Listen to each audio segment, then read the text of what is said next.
and it's all bull.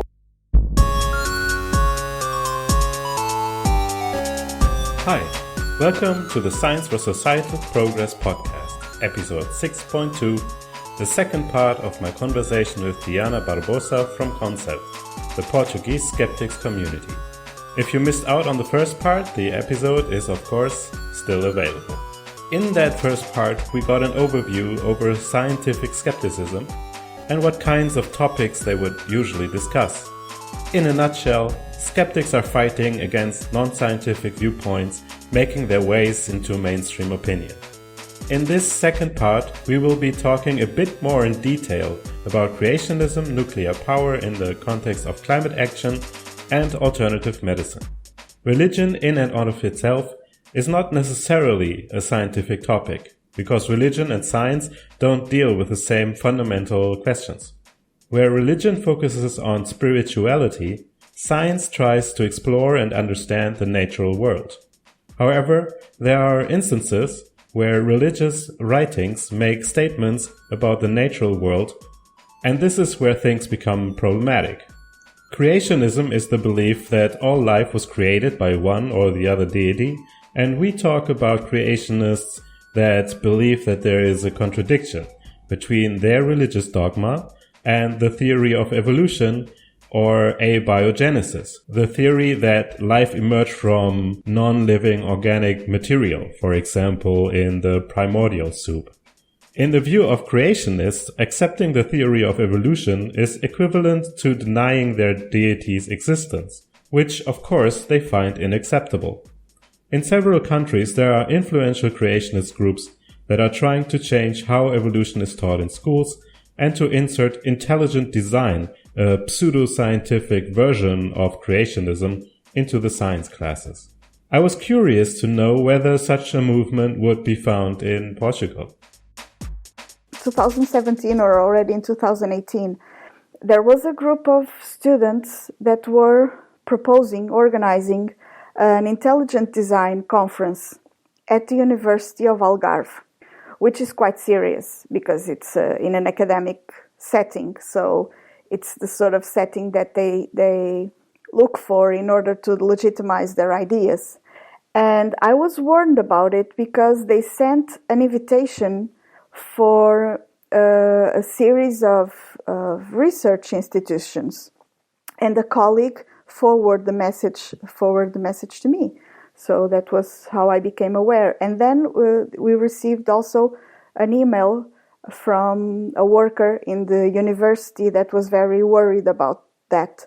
Fortunately, a group of professors and students also from the university raised the alarm, and that conference was cancelled. They were marketing the whole thing, as they usually do, as let's debate. There are many theories out there and we should debate and science is all about open debate and open ideas, and we would like to invite you for an open debate with specialists of intelligent design. But this is not a science debate, and we know. This is religion trying to disguise itself into science and step on academia and step on schools and trying to indoctrinate people with ideas that are not scientific in any way, shape, or form. So they should be outside schools and universities. Absolutely. So in the US, this kind of discussion is far bigger than here, yes, or in Europe in general. I was an evolutionary biologist, so this was maybe my first skeptical subject that I addressed still as I was a practicing scientist. And I was aware of the creationist movements in the US, in England a little bit. In continental Europe, there are some problems, mainly in the east, in Poland, and then more to the east in Turkey. There's a Turkish American guy that funded the publishing of a creationist book that was distributed all over the United States and also in Turkey.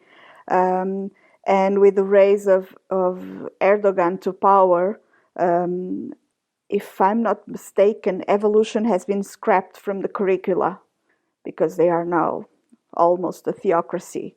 So in that sense, fundamentalist Christians and fundamentalist Muslims are joined together into pushing creationism in schools. Yeah, thankfully not here, or not so much. Not so much, and not for now. But if it depending on the numbers, they can pop up. Right. But are evangelicals a big thing in Portugal? I don't know if I can answer properly. I only have a sense that they are not a very big percentage, but I don't have the numbers. So I wouldn't be answering with science backing me up. There are many groups. There's maybe you've heard of the URD, the Church of the Universal Kingdom. It's a Brazilian evangelical group that came to Portugal maybe 20 years ago or a little bit more, and they have huge temples. I think it's the church that we can relate more with the big evangelicals in the United States. They have these huge churches. In Lisbon, they bought what used to be a cinema, a theater, that is now their headquarters. In Porto, they were going to do the same, but the people didn't let them. And if there are Portuguese people listening, they will recognize the story. But they built from scratch a huge temple, and they are raising numbers. I don't know percentage-wise how much of the religious in Portugal follow that sort of denomination. But not all Christians are creationists, right? The Catholic Church, for example, says there's no conflict between the theory of evolution and the Bible. Yes, they add a little sparkling when the human species arises. So if you go read the doctrine, somewhere in there they speak about the soul, and God intervened to give humans the soul, and so humans are a special species and a different species. They come from evolution, but there's something more to it.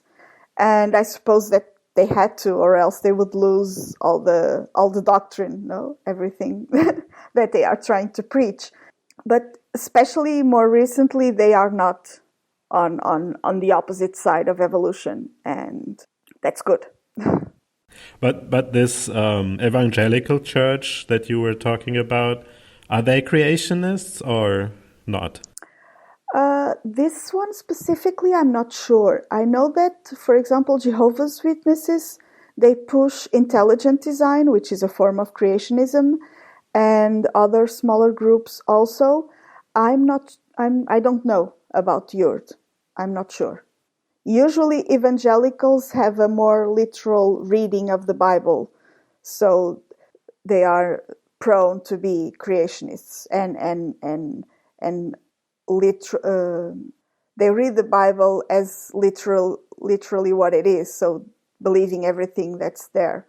And but also I know that the claim that the earth is 6,000 years old comes from one translation of the Bible and one calculus that someone did in, I don't know, 16th or 17th century. So depending on the version of the Bible they are reading and following, maybe they do or they don't. Yeah, so I always thought evangelicals and the Protestants that I know from Germany would be kind of the same. But actually the Protestants that I know in Germany, they have a very progressive reading of the Bible, and I don't think they're taking it literally. Quite the opposite, actually. Yes, and it's like the Church of England. It's sort of a milder form of Christianity. Our original conversation then went to another interesting topic, denial of scientific evidence in environmentalist groups. A recent hot topic is, of course, the fight against climate change. There is an ongoing debate over the question how we can reduce carbon dioxide emissions in power production. Nuclear is certainly an option, and it's a very expensive option. Maybe it's not an option for Portugal, but it could be an option for Europe as a continent, and we could share that energy. And traditionally, so-called environmentalist groups are against the use of nuclear energy, and it's comprehensible because there have been accidents, there have been mistakes in the past, and we must be very careful and very vigilant. But the technology has also evolved, and security has increased. So, and abandoning it without having an alternative, using hydroelectric, using water, using the energy from the rivers, for me, it's not environmentally, it's not a very good option because it destroys lots of habitats, it destroys land, and it's not the best of options. So that's another subject that science defenders and the so-called environmentalist groups don't see eye to eye. So especially with the nuclear power, I myself have a problem. Insofar that I find it hard to decide whether it's a good thing or if it's trying to fight fire with more fire. Yeah, it's not an easy answer, but I think it's a debate that we should have as a society. It's not a yes or no. It's not like vaccines that I can say 100% yes. The vaccines that we are applying are safe and are good and they save lives. It's not that sort of answer, but I think the debate would be useful. I understand the scare that we had after Chernobyl and everything, and that those movements rose from there. But now I think it's time to debate the option again and to see if it's feasible, if it's affordable, because carbon-wise is better. Oh yeah, I absolutely understand that on the carbon side. On the carbon side, yes.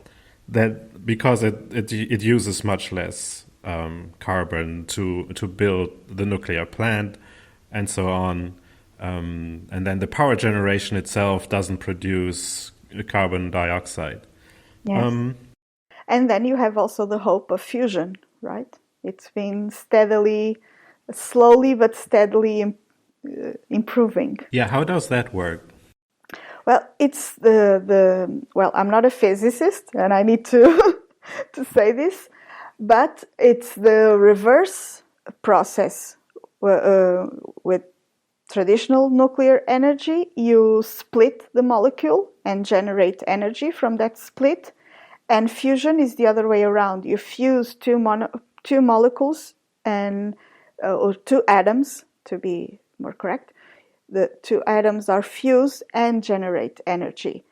Now, at the moment, if I'm not mistaken, you need more energy to fuse, to join the two atoms than the one you get from the fusion. So it's not an efficient process. But the technology is advancing and there are many groups working on it because it wouldn't generate the sort of waste that nuclear fission, the so-called nuclear energy reactors generates. It would be a clean energy. I always wondered because I thought I learned from, what is it? I don't even know. Was it one of the laws of thermodynamics, I think? That a reaction is either consuming energy or releasing energy. And if you reverse a reaction that has generated energy, like splitting an atom, then fusing an atom should not generate energy. It's not the same atoms. It's different chemicals, I think. But you should speak to a physicist about it. I'm sorry, I didn't read up about this subject, so my memory is not as fresh as it was when we had the meeting on this topic a few years ago. Yeah, of course. Yeah, it's just this topic is interesting for me as a German because Germany decided to get rid of all their nuclear power plants. Yes, I And know. there is a famous physicist slash philosopher who's on TV in Germany all the time. And just 2 years ago, he published a video where he's basically saying that no, all these new nuclear reactors that they are proposing to build will not be good enough. They're still very dangerous because of, I think it was something about how they're being cooled. So, yeah, you don't have an answer to that yourself yet, right? I don't have a definitive answer. I've been reading and listening to other scientists and people in the field, and the sense that I have is that it's an option that we should be discussing. And now for the final part, where we talked about, in quote, alternative medicine. It appears that this lobby is strong enough to avoid being outlawed to begin with. Instead, Portugal recently decided to regulate these, in quote, professions. They now require formal training in actual medicine.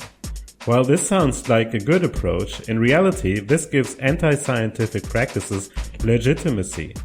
And universities are now offering formal degrees in alternative medicine, further legitimizing these practices in the public eye. This is why Diana and COMCEPT are against the current regulations. If you don't have a law that regulates them, then they can do whatever they want, right? Yes and no. If they are not regulated, they are not under the law. So theoretically, they could be considered an illegal profession. You could regulate them, but not the way that we did. So they have a win-win situation because they are licensed under the health ministry, but they are not doctors and they don't have to follow the rules of the medical college. So they are self-regulated.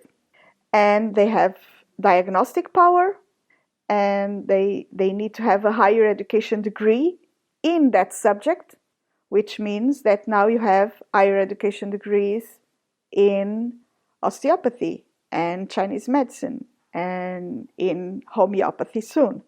Because the law says in order to be an homeopath, you have to have a higher degree in homeopathy. So it follows that universities are now seeking licenses to give out higher degrees in homeopathy. So this was a terrible, terrible mistake in my view. Yeah, this all sounds pretty much like things that I've heard from German universities too, and Austrian. Yeah, but the thing is that this is new in Portugal. No, there's in Germany and in Austria you have a tradition that goes all the way back of mixing between medicine and homeopathy, for example. And in those countries, there are steps being taken in order to correct that. And here my sense is that we are going the other way around. We didn't have it, and now we are promoting it. When everyone else is saying, no, this is not medicine, this is pseudoscience, this is quackery, and we put it into law. So in the UK, for example, they are having many setbacks, and homeopathy is almost out of the NHS, which are great news from the UK.